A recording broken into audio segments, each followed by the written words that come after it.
Hi hello today mutton pepper fry எப்படி செய்யலாம் பார்க்கலாம் வாங்க. ஈஸியாக செஞ்சிடலாங்க. 300 கிராம் மட்டன், 3 வெங்காயம், கரம் மசாலா, பெப்பர் பவுடர், இஞ்சி பூண்டு பேஸ்ட்டு, அவ்வளோதான். நம்ம ஒரு வாணலியில் எண்ணெயை சேர்த்துக்கலாம். 3 குழிக்கரண்டி எண்ணெய் சேர்த்துருக்கேன் நான். எண்ணெயை சேர்த்துட்டு ஆனியன்ஸ் போட்டு நல்லா வதக்கிக்கலாம். ஆனியன்ஸ் நல்லா வதங்கட்டும். ஆனியன்ஸ் நல்லா வதங்கிறதுக்கு கொஞ்சமாக நம்ம சால்ட் சேர்த்துக்கலாங்க. சால்ட் சேர்த்தோன்னா சீக்கிரம் வதங்கிடும். இப்போ சால்ட் சேர்த்துக்கலாம். சால்ட் சேர்த்து நல்லா மிக்ஸ் பண்ணி விடலாம். கொஞ்சம் நல்லா பொன்னிறமாக வதங்கட்டும். பொன்னிறமாக வந்தாச்சு.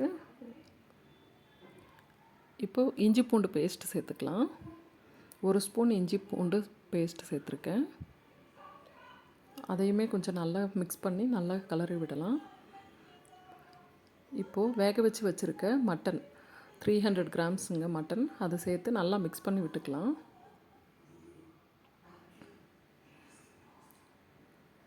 நல்லா மிக்ஸ் பண்ணணும். அதில் இருக்க ஈரமெல்லாம் கொஞ்சம் இழுக்கிற அளவுக்கு நல்லா மிக்ஸ் பண்ணி விட்டுட்டோன்னா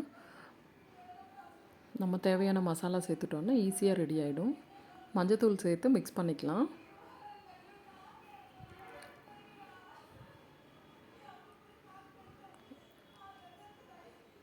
நல்லா மிக்ஸ் ஆயிடுச்சு. இப்போ கொஞ்சமாக ஒரு 1/2 ஸ்பூன் அளவுக்கு பெப்பர் காரத்துக்காக சேர்த்துருக்கேன். இதுதான் காரத்துக்கு பெப்பர் தான் சேர்த்துருக்கேன் நான். மிளகாய் தூள்லாம் எதுவும் சேர்க்கலைங்க.